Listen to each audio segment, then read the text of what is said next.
eh, pesan kepada masyarakat, jangan sekali-kali madu ditaruh di kulkas. Iya. Jadi dampak positifnya ada, dampak negatifnya pasti ada ya, Pak. Ada botol, alhamdulillah. Yang keduanya sudah Iya, Pak. tidak perlu cuci darah. Ini pengalaman saya.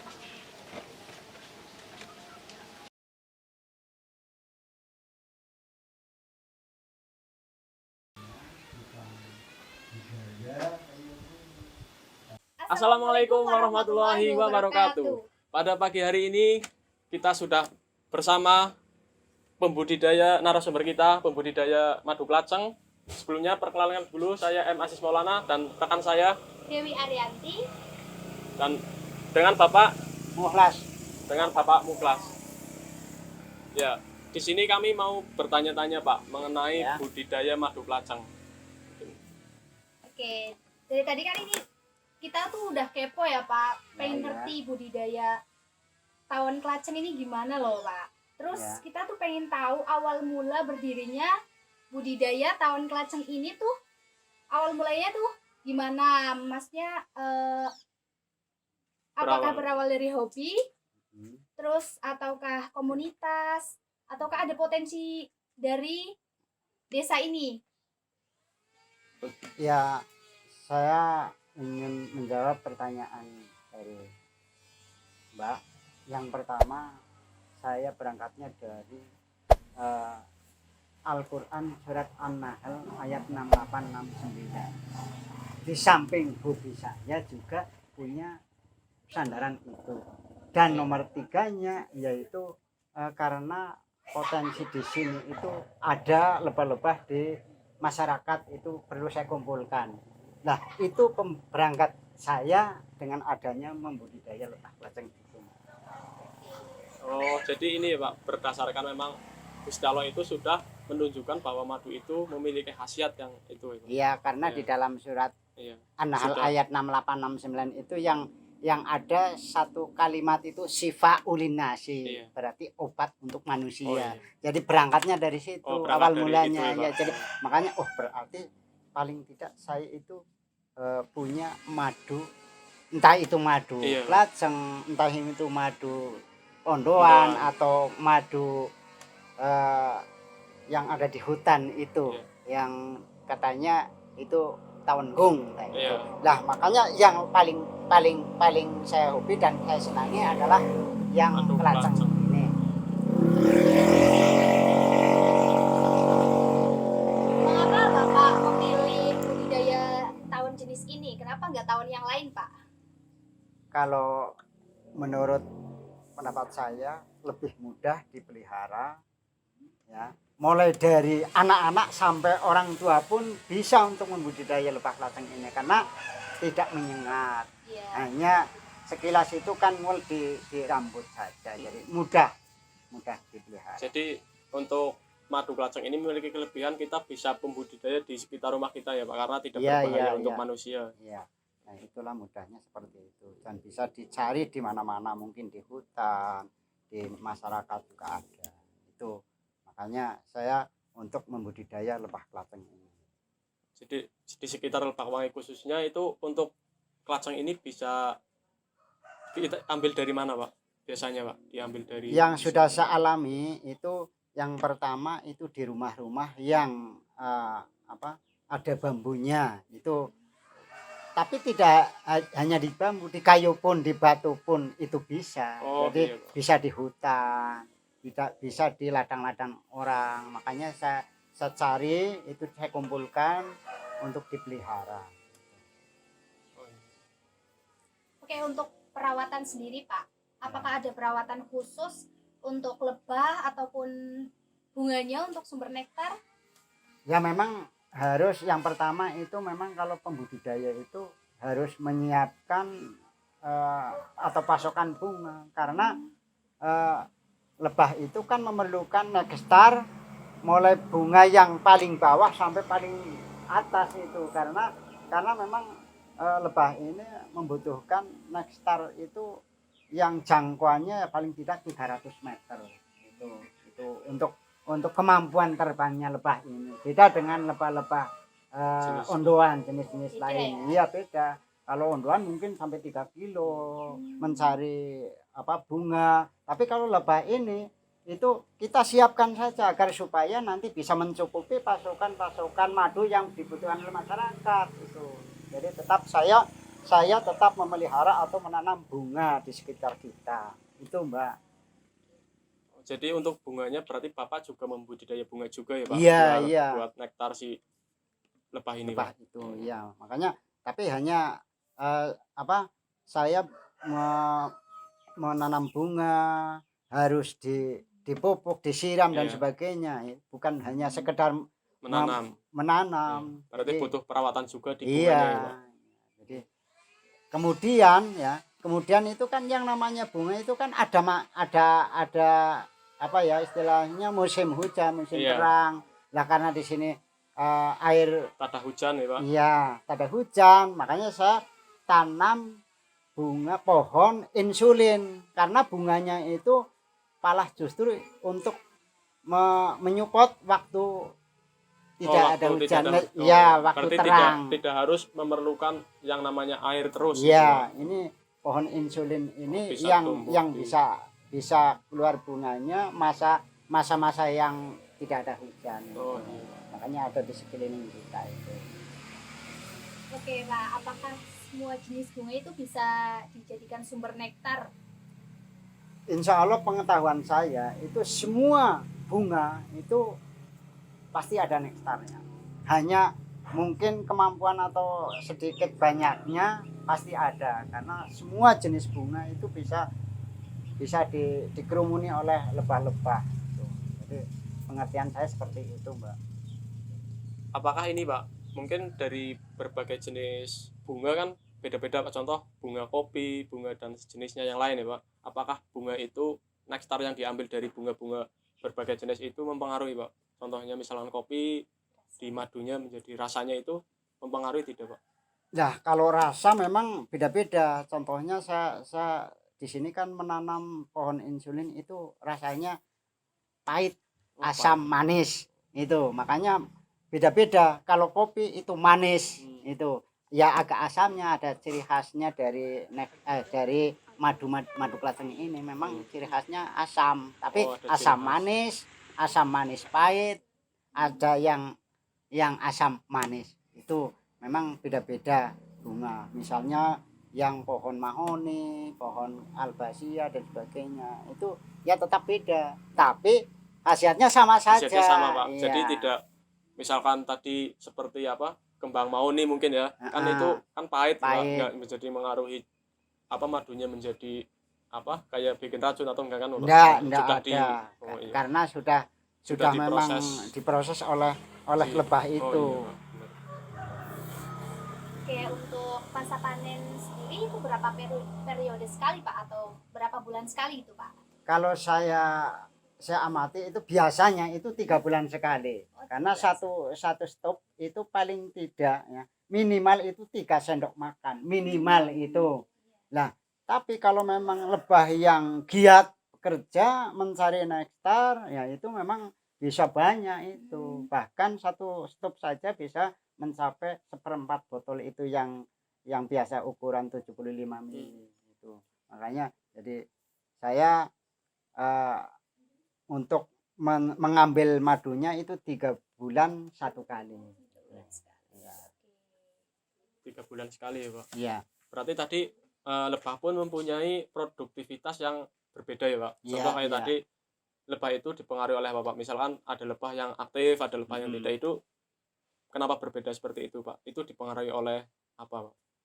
Nah, masalah lebah itu kan kalau saya amati itu mungkin karena malasnya lebah itu kan ada yang lebah malas. Iya, berarti sama seperti manusia. Iya, seperti manusia. Itu hewan itu karena memang Allah sudah memang betul-betul mengatur pada lebah itu. Ada yang hanya makan atau minum madu-madu yang ada di kotaknya saja kan seperti itu. Oh iya Pak. Ternyata bukan hanya manusia ya Pak yang malas. Jadi ada pemalas juga. Makhluk hidup pun berarti ada yang pemalas juga seperti itu ya Pak. Makanya tidak, kalau pengamatan saya tidak bisa untuk pedoman ini harus sekian sendok satu stop, enggak itu. Jadi Jadi itulah pengamatan saya waktu selama saya memelihara ini, karena saya sudah memelihara sudah mulai tahun 2017 11 Juni itu. Berarti sudah hampir 4 tahun. Hampir 4 tahun. Ya, 4 tahun ini. Jadi alhamdulillah ya, saya hanya pekerjaannya hanya ini merawat lebah. Iya. Lebah kelaceng, kalau bahasa Jawanya itu kelaceng ya. Iya, bahasa Jawanya kelaceng. Lebih dikenalnya kelaceng ya, Pak. Kelaceng. Oke, kita tuh pengen tahu tuh Pak, manfaat dari madu kelaceng ini Pak. Boleh dijelaskan Pak manfaatnya? Lah, pengalaman saya, karena masyarakat itu kan kadang-kadang kayak mencoba atau penasaran. Ada anak-anak yang mungkin di sekitar kita ada yang kepala sakit atau bengel lah bahasanya, bengel maupun panas, itu kadang-kadang menanyakan punya madu enggak Pak. Nah, manfaatnya berarti intinya untuk apa? Pertama untuk menambah stamina dan tubuh. Nah, yang kedua itu pengamatan saya untuk berobat. Itu. Nah, obat itu ya apa yang manusia kita rasakan, terserah, karena di dalam Al-Qur'an kan tidak ditentukan ini obat ini, Iya, obat Pak. ini enggak. Nah, itu tergantung manusianya saja. Itulah makanya pengertian saya seperti itu, untuk obat dan untuk stamina meningkatkan stamina Tubuh kita. itu. Jadi memang seperti yang tadi seperti surat An-Nahl, memang madu itu khasiatnya untuk obat ya, Pak. Obat. Ya. Mungkin kalau untuk manusia itu sudah dimanfaatkan, sudah banyak untuk pengobatan berbagai jenis penyakit, Pak. Mungkin apakah pernah berpikir atau pernah mencoba dari Bapak sendiri di madu itu diterapkan di hewan atau di apa, misalkan ada sakit, mungkin karena itu sama-sama makhluk hidup juga enggak? Maksudnya seperti itu, Pak. Nah, ini untuk hewan barangkali saya belum pernah mencoba. Tapi kalau untuk manusia saya pernah, itu Bapak Mustaqim alamat Silegi Lepakwangi. Itu kan pernah cuci darah itu. Iya, Pak. Jadi saya beri madu 3 botol, alhamdulillah yang keduanya sudah tidak perlu cuci darah. Ini pengalaman saya, entah itu dari itu dan tidaknya, karena karena si penderita itu saya kasih 3 botol, alhamdulillah sudah sampai sekarang ya masih sehat. Khasiatnya memang luar biasa kalau untuk manusia ya, Pak. Iya, karena orangnya masih sekarang Pak. ada. Itu khasiatnya. Oh ya Pak, selain untuk meningkatkan imun tubuh nih, apakah benar kalau madu itu bisa untuk dijadikan perawatan wajah nih Pak? Iya tuh. Nih Pak. Ya memang awalnya saya kan habis meras itu madu, kemudian saya arahkan ke badan saya, tangan dan muka. Itu memang saya pikir sehabis dicuci itu akan halus, rasanya sudah beda. Nah, makanya pengertian saya, berarti madu ini bisa untuk mencuci muka, atau boleh dikatakan kecantikan, Pak. Ya, itu ya, untuk lulur lah Pak. Iya, Pak. Ya biasa. Mungkin bisa awet muda juga ya, Pak. Ya, mudah-mudahan. Karena ya mudah-mudahan kita juga usahakan, yang namanya kita manusia kan berusaha. Iya, Pak. Makanya tetap kita berusaha. Yang namanya madu kelaceng memang bagi saya itu memang khasiatnya sangat besar. Banyak manfaatnya. Iya, banyak manfaat. Nanti mungkin saya abis ini langsung coba nih lumuran pakai madu. Boleh, bisa glowing. Iya, coba saja. Boleh dicoba ya, karena nanti penasaran sih, kalau sudah mencoba kan jelas nanti akan bisa untuk menjadi pedoman itu. Kalau memang ada pembuktiannya itu. Namanya seperti itu. Oke, di dalam suatu usaha nih ya Pak, pasti ada kendala. Terus apa aja sih kendala Bapak selama budidaya tawon kelaceng ini, Pak? Sebenarnya kalau kendala sih banyak. Yang namanya kita usahakan memerlukan materi lah. Iya, benar, Pak. Karena saya memang pekerjanya hanya memelihara, belum mencukupi, tetap kendala saya masih kayak tetap ya hanya bertambah stoknya atau kotaknya bertambah. ditambah lebahnya, tapi tidak ada modif-modif, belum bisa menyesuaikan situasi zaman sekarang, misalnya mengenai pembiayaan dan sebagainya. Nah, makanya tetap banyak sekali kendalanya. Yang jelas ya karena terbatas lah kendalanya.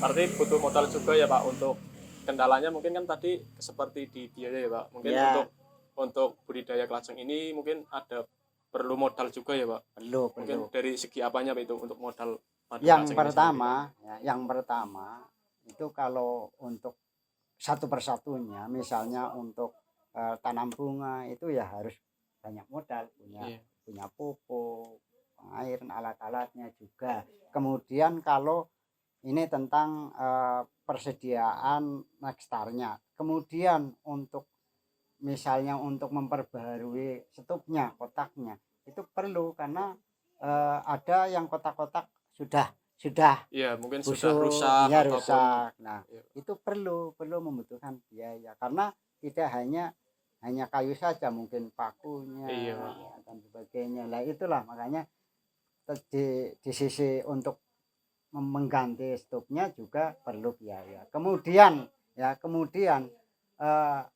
lokasi pun perlu penataan.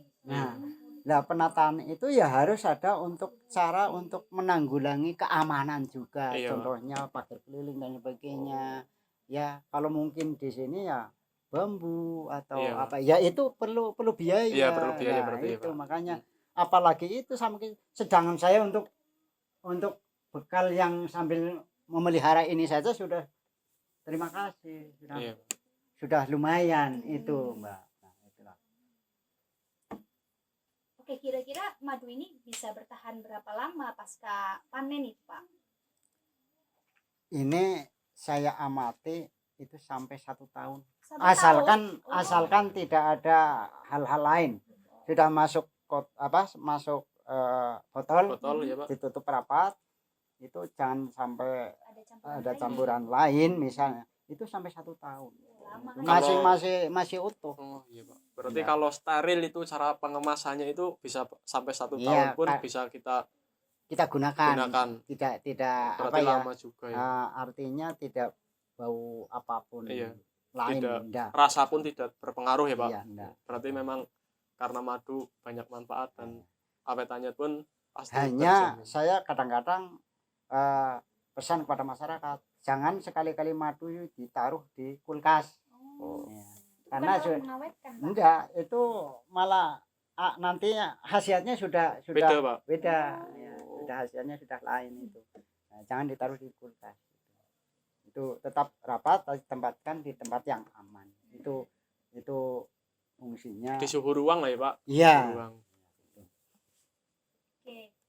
Bagaimana dampak pandemi ini di dalam usaha Bapak ini, Pak? Ya, untuk dampaknya bagi saya sih dua-duanya bisa saya alami. Di tengah-tengah ya Pak. Iya. Kalau sekarang pandemi ini itu memang untuk pemasaran atau untuk penggunaan madunya itu memang betul-betul meningkat, dibutuhkan orang. Iya, dibutuhkan orang. Setiap hari ke sini datang untuk beli madu. Jadi ini dampaknya yang positif. Ya, Pak. Positif kalau yang negatifnya itu ya tetap ada, karena situasi seperti ini ya mungkin perekonomian ya Pak, perekonomian masyarakat untuk membeli mungkin itu. Jadi tetap bagaimanapun tetap dua-duanya. Iya. Jadi dampak positifnya ada, dampak negatifnya pasti ada ya Pak. Iya. Oke, mungkin ada pesan yang ingin disampaikan untuk sebelum pesan mungkin mau bertanya setelah kita lihat-lihat tadi ya Pak.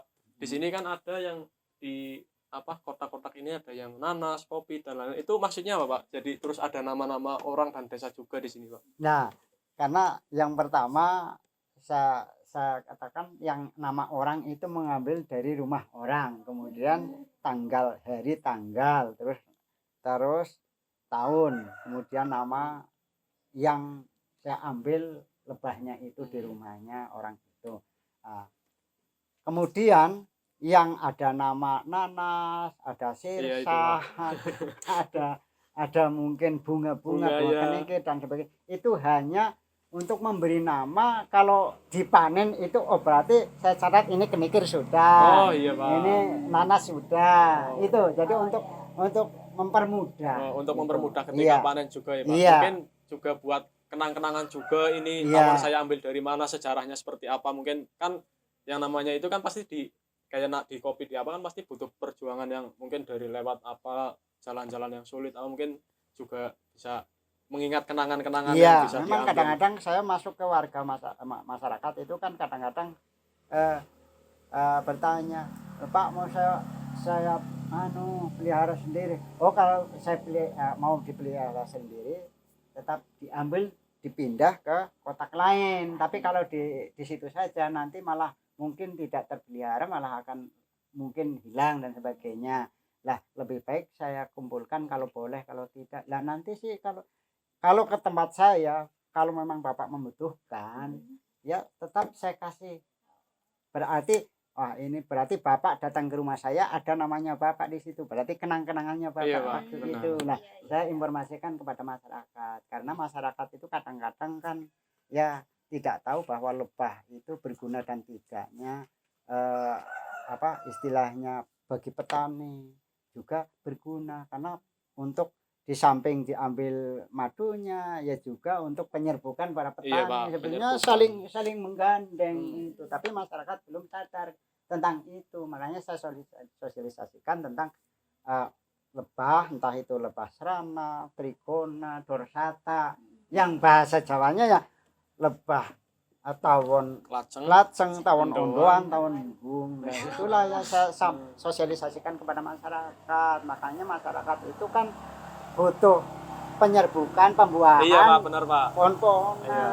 Nah, coba kalau sudah tidak ada punah ini Iya, nanti mungkin akan kacau itu pertanian petani. tidak bisa berjalan ya, Pak. Iya, makanya saling menggandeng antara kesehatan dengan ekonomi Iya, Pak, juga dengan petani. para petani. Memang sangat-sangat pengaruhnya atau manfaatnya sangat besar. Makanya saya budidayakan dan saya kumpulkan agar supaya tidak punah. Itulah Jadi saya. selain untuk meningkatan perekonomian Bapak, tapi juga menjaga kelestarian alam yang karena memang alam ini butuh kita jaga ya, Pak, Iya, biar kita iya. kelangsungan hidup manusia tetap Iya, berlangsung iya. gitu, Pak. Tidak punah. Satwa alam ini kan memang perlu kita pelihara, perlu kita jaga lah. Mungkin ini untuk para teman-teman kita yang menonton, mungkin ada pesan untuk kaula muda khususnya di Desa Lebakwangi terus dan sekitarnya, atau sampai yang pesan dan harapan Bapak untuk anak-anak muda sekarang, Pak? Ya, sebenarnya saya punya banyak sekali ingin pesan pada generasi penerus muda. Yang pertama saya pesan pada generasi penerus sekarang, jadi kita hidupkan satwa alam ini kita pelihara baik, kemudian kedepannya bisa untuk meningkatkan perekonomian masyarakat dan juga untuk menjadi aset dalam kehidupan di masyarakat ini. Pak.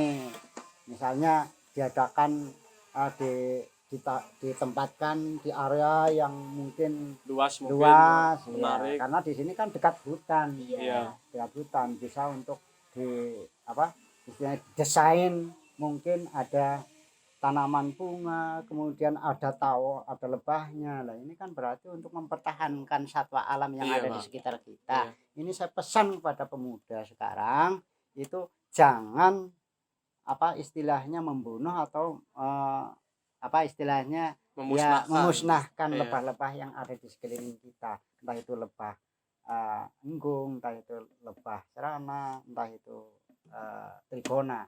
Bahasa Jawanya tawon enggung, tawon ondoan, tawon laceng. Ini pesan saya, bahkan nanti bisa untuk meningkatkan perekonomian jadi sumber penghasilan para anak muda yang di sini ya, Pak. Iya, jadi nanti akan sadar tentang satwa alam yang ada di sekitar kita. Silahkan pemuda-pemudi untuk artinya untuk menghidupkan lebah-lebah yang ada di sekeliling kita. Pesan saya hanya seperti itu. Bahkan nantinya misalnya dibikin istilahnya wisata lebah, Iya, entah Pak, itu lebah yang paling mudah ya lebah ini kelaceng klaceng, karena nggak berbahaya iya. nantinya. Apakah paling tidak ya klaceng dan ondoan ya, bisa untuk ditata di area. Pesan saya seperti ini, seperti itu, karena ya yang jelas kedepannya itu akan lebih bagus lagi. Iya. Mungkin kita kan dari tadi udah berbincang-bincang nih tentang budidaya tawon klaceng. Gak afdol dong kalau kita nggak nyicipin Iya nih. Mas. Nyicipin Boleh, hasilnya langsung boleh, nih. ya boleh. Oke. Nanti ya, saya siapkan di sana. Oke, Ya. siap. Mungkin cukup ya. Iya cukup mungkin ya. Mungkin Udah lama terima nih. kasih banyak ini ilmu-ilmu yang telah diberikan ke teman-teman atas budidaya madu klaceng ini seperti apa, terus kendalanya seperti apa. Semoga teman-teman yang di rumah atau yang sedang menonton bisa terinspirasi. Karena di musim-musim seperti ini khususnya corona itu untuk pembudidaya atau UMKM menengah ke atas itu mengalami kesulitan, dan Bapak ini bisa membawa manfaat di musim corona ini. Jadi ayo kita teman-teman bisa survive dari keadaan yang memang sekarang ini buruk, bisa kita menjadikan hal yang positif. Terima kasih.